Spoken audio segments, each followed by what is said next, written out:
The video you are about to watch is from an old woodworking magazine that I published during the years of 2003 to approximately 2006. This was a very unique magazine. It was purely video content and it was distributed on DVDs. The magazine ran for approximately 3.5 years, and then due to financial concerns, we simply had to terminate the magazine. We moved on to other things over the last roughly 15 years. However, there has been a request to resurrect this content, so I've gone through the trouble to get the equipment, the products, everything I needed in order to bring this content back to life to share with everyone. Here on this YouTube channel, we'll be putting up approximately 100 to 120 of the original stories that appeared in that magazine. The magazine was called Woodworking at Home Magazine, and it was truly one of a kind in the world. I really hope you enjoy these videos, and please tell your friends about them. All right, the project that we're going to be doing in this issue is a 4-leaf clover. It's a fairly simple project. It's a nice project for the beginner. I always recommend it to my students. Here's the sample of it. This one is in mahogany with a fairly heavily tooled surface. This is in cherry wood with a very lightly tooled surface. And then here is walnut and a very heavily sanded surface. So the finish is really up to you, and the choice of wood is up to you. The tools we're going to be using are these lamp brand tools that you can get from Wood Carver Supply. So let's just get started. The wood we're going to use for this one today is basswood. You can make it with a block 5 inches by 5 inches by approximately ½ inch thick. Now that you have sawn out your pattern and it's ready to start the carving, you have to mount it on a block of wood to hold it for the carving. The simplest way I find is to use a piece of single layer newspaper, glue that to your pattern, and then that in turn is glued to a backing block. This makes an extremely strong bond, yet it is hopefully very easy to remove. So now with that done, you will end up with a pattern like this, nicely mounted, and it's all ready to carve. From your pattern, you want to outline the shape. Now here again is the pattern, and we have to lay in these different areas right here prior to the roughing in, and that's freehand. There's nothing very elegant about this. Again, this is just a guide. All right, the next step now is to start the roughing in. I'm going to be using a number 7 by 16 millimeter gouge for this. For this project, it's a perfect curve for it.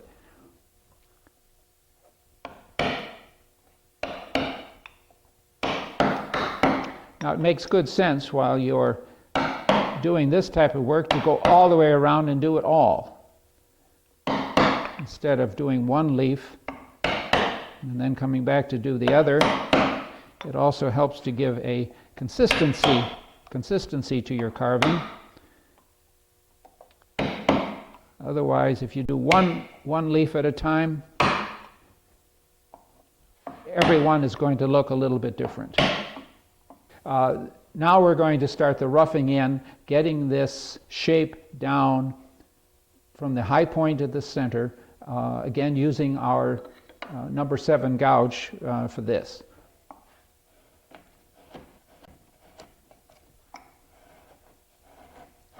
Now this wood we're using is basswood, a lovely soft carving wood, so it's pretty easy to work through, so you probably won't need a mallet for this area in here.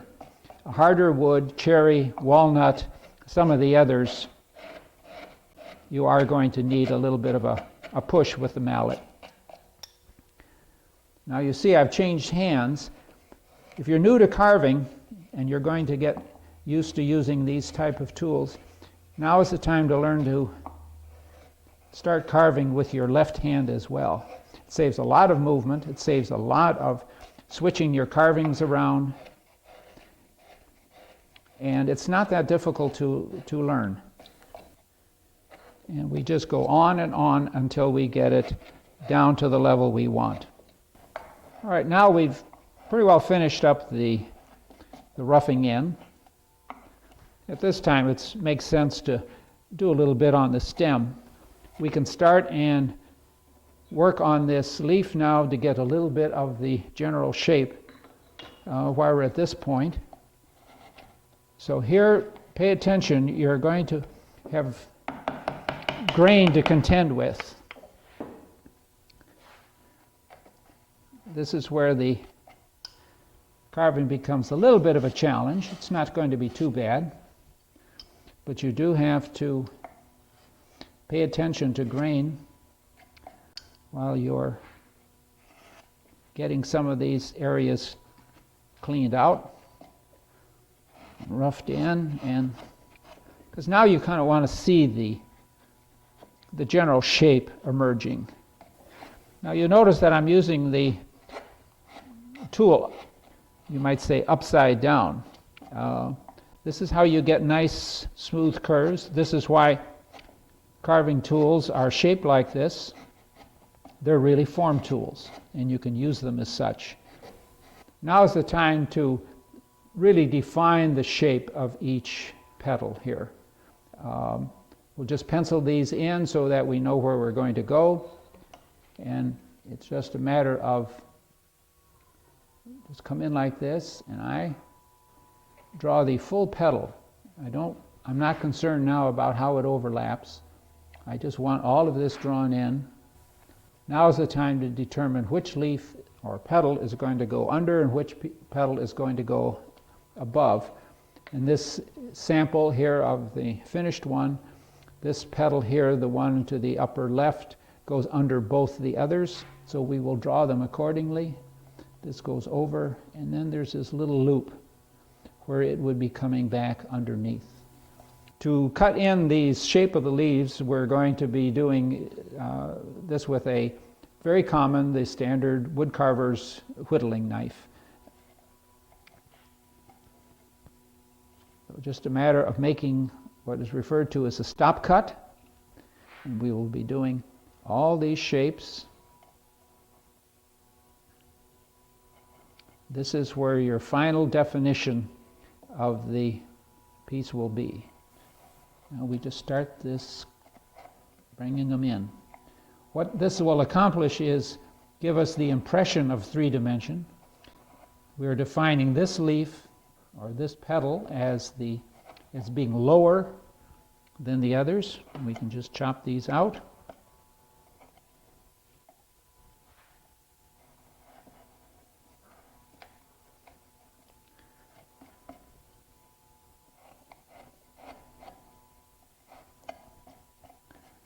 You may have to go back with the knife to deepen that cut slightly. And then we will just come back.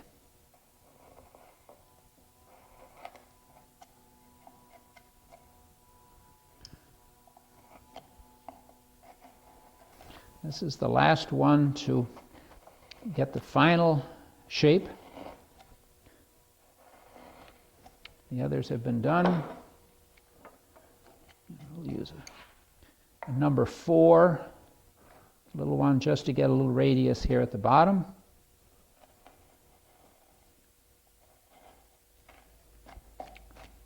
And now we're ready for the final modeling. Here you'll notice on the finished one there's a high point along the center of each petal. And now you want to define that because all of your cutting is going to be away from that to follow the contours of your finished piece. So we'll just draw those in. And now we're going to, all the cuts now are going to follow the contour of the finished piece.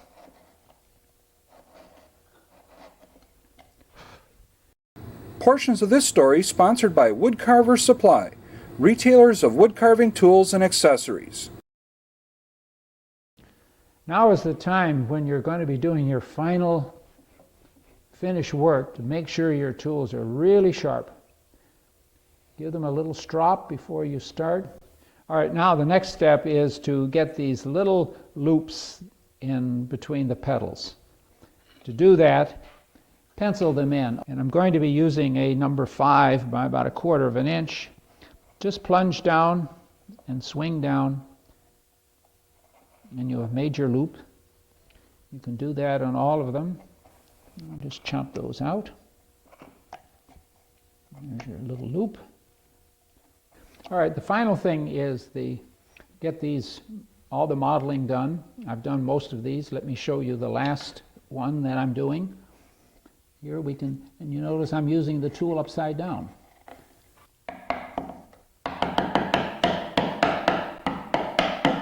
Just gives it a little shape.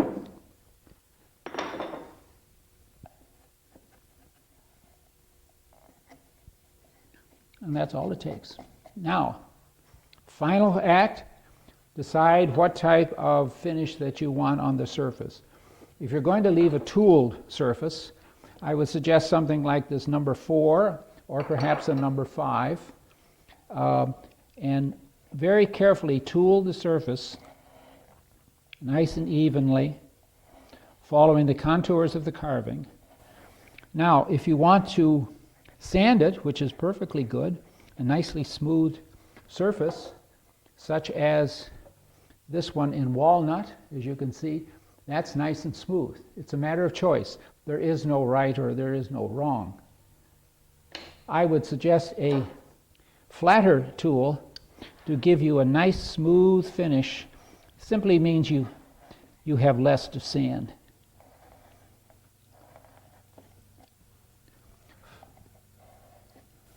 Now the fun begins.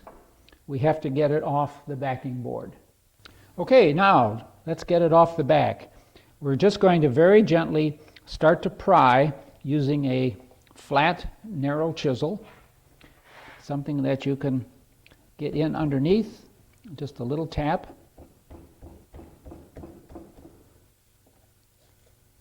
And what you're going to do is you're actually separating the paper. And today is a lucky day. And there you have it. The next step is taking the carving knife, and we'll start to, as we have here, just undercut all around the back. What this allows it to do is when it sits on a flat surface, it lifts it off the surface, gives it a little more life, a little more movement. Okay, now this is just the most basic of knife work. Let's come in and start to undercut. Nothing elaborate, very basic. You notice how I'm supporting the wood and the knife with my thumb. This gives you nice support, and most importantly, gives you good control over the knife. Just go work your way all around. Be sure to cut all of any marks where the saw left when you cut it out. Get those off. It's really a very poor practice to leave any of that. It's really the mark of a poor carving, in my opinion. All right, now it's been removed. We have done the back. The final thing is to remove the paper, sand it smooth, and the important thing is now to sign and date all of your carvings. You'll be very disappointed if you don't do it that way. I always recommend that you should do it. So you can carve, you can use wood burning, you can use a marking pen. We are finished. I have here a little sanding to show you the difference between the sand and the tool surface. So it's really your choice. If you're going to sand it entirely. Don't leave anything undone. If you're going to leave a tool, make sure your tool marks are consistent, very uniform, and very crisp and very clean. That's the end of the project. Thank you for being with us. I'm Dave Reilly for Woodworking at Home. We hope to see you again soon. I sincerely hope you enjoyed watching this video. If you truly enjoyed it, please help us share this information with the rest of the communities. Please hit the subscribe button, give us a big thumbs up, and be sure to tell your friends about this channel. Thanks again for watching.